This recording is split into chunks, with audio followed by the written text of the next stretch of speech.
వే gold trusted gold buyers మీరు తాకట్టు పెట్టిన బంగారాన్ని విడిపించి ఈ రోజు ఉన్న మార్కెట్ ధరకు కొనబడను.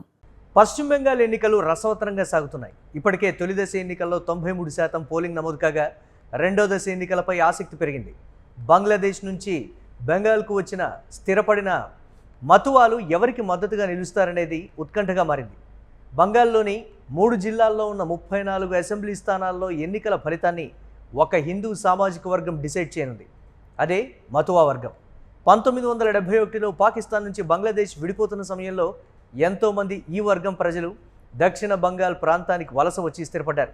ఈ ప్రాంతంలోని దక్షిణ 24 పరగణాలు, ఉత్తర 24 పరగణాలు, నాదియా జిల్లాల్లో పెద్ద సంఖ్యలో మతువాలు ఉన్నారు.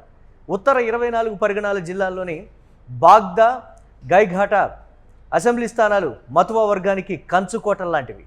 ఈ సీట్లలో ఇదే వర్గానికి చెందిన సమీప బంధువులు పరస్పరం తలపడుతూ ఉండడంతో ఎన్నికల ఫలితంపై ఉత్కంఠ నెలకొంది. ఈసారి మతువాల ఓట్లు చీలిపోయాయి. దీంతో వారు బీజేపీ, తృణమూల్ కాంగ్రెస్లలో ఏ వైపున నిలుస్తారనే దానిపై సస్పెన్స్ ఏర్పడింది. దీనికి తోడు ఓటర్ల జాబితా సమగ్ర సవరణ ప్రక్రియ ఇబ్బందుల్లో నెట్టింది. బంగాల్లోని మతువా సామాజిక వర్గీయుల్లో ఎక్కువ మంది బంగ్లాదేశ్ నుంచి వలస వచ్చిన వాళ్లే. మతువా వర్గీయుల ప్రధాన ఆధ్యాత్మిక కేంద్రాన్ని ఠాకూర్ బారి అంటారు. ఇది ఉత్తర 24 పరగణాల జిల్లాల్లోని ఠాకూర్ నగర్లో ఉంది. ఈ గ్రామంలోని మతువా మహాసంఘ్ అనేది ఆ వర్గం ప్రజలను సామాజికంగా సమన్వయం చేస్తూ ఉంటుంది. ఇదే జిల్లాల్లోని బాగ్దా, గైఘాటా అసెంబ్లీ స్థానాల్లో ఏ పార్టీ అభ్యర్థి గెలవాలన్నా మతువాలను ప్రసన్నం చేసుకోవాల్సిందే. ఎందుకంటే బాగ్దా స్థానంలోని 40% పైగా ఓటర్లు, గైఘాటా స్థానంలోని 43.81% పైగా ఓటర్లు మతువాలే ఉన్నారు. ఈ 2 సీట్లలోనూ ఏప్రిల్ 29న పోలింగ్ జరగనుంది. ఈసారి ఓటర్ల జాబితా సమగ్ర సవరణ ఎస్ఐఆర్ ప్రక్రియ వల్ల ఓటర్ల జాబితాల నుంచి బాగ్దా స్థానం పరిధిలో దాదాపు 55,000 ఓటర్ల పేర్లను, గైఘాటా స్థానం పరిధిలో దాదాపు 39,000 ఓటర్ల పేర్లను తొలగించారు. మొత్తం మీద ఉత్తర 24 పరిగణాల జిల్లాల్లో 12 లక్షల మందికి పైగా ఓటర్ల పేర్లను కోల్పోయారు. మతువాల ప్రాబల్యం కలిగిన దక్షిణ 24 పరిగణాలు, ఉత్తర 24 పరిగణాలు, నాదియా జిల్లాల్లో 2019 నుంచి క్రమంగా బలోపేతమవుతున్న బీజేపీకి ఈ పరిణామం ఇబ్బందికరంగా మారచ్చు.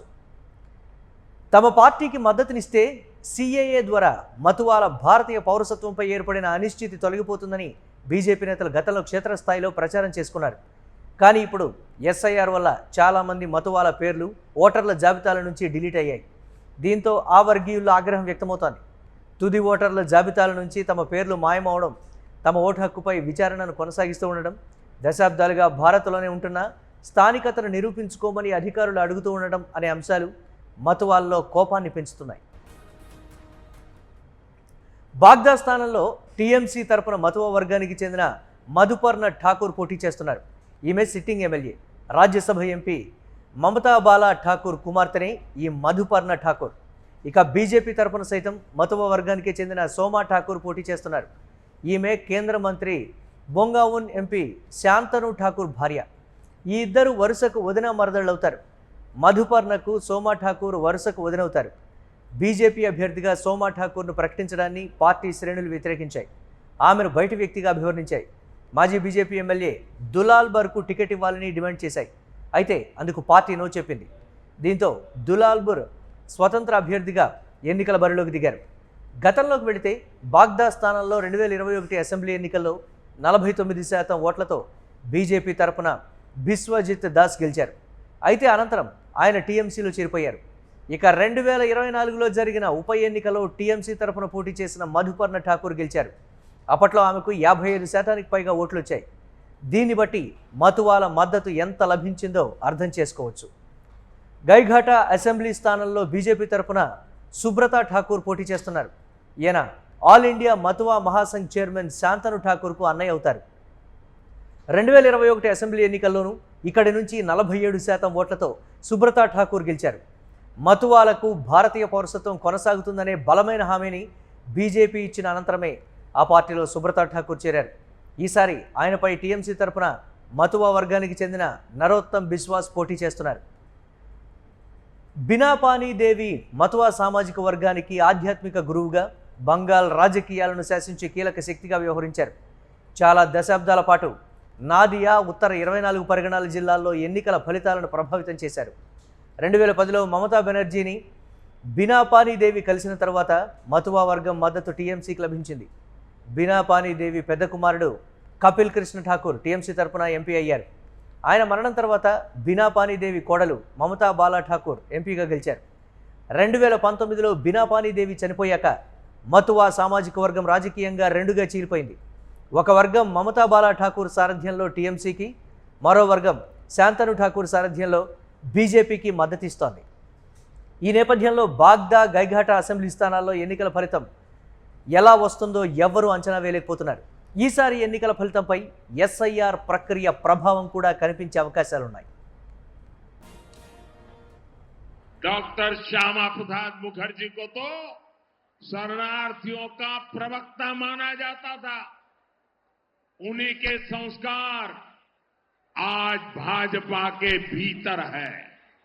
इसलिए विभाजन से लेकर आज तक हर शरणार्थी परिवार को हम अपनी जिम्मेदारी मानते हैं। आपके सुख दुख की चिंता करना ये भारत का ऐतिहासिक दायित्व है। इसलिए मोदी सीएए कानून लेकर आया, वरना दशकों तक ये काम क्यों नहीं हुआ था।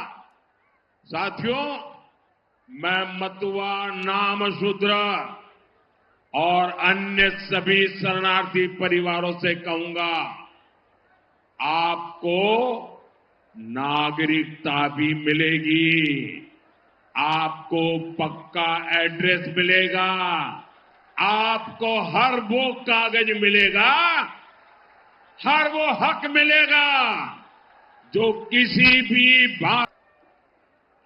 ये मोदी की गारंटी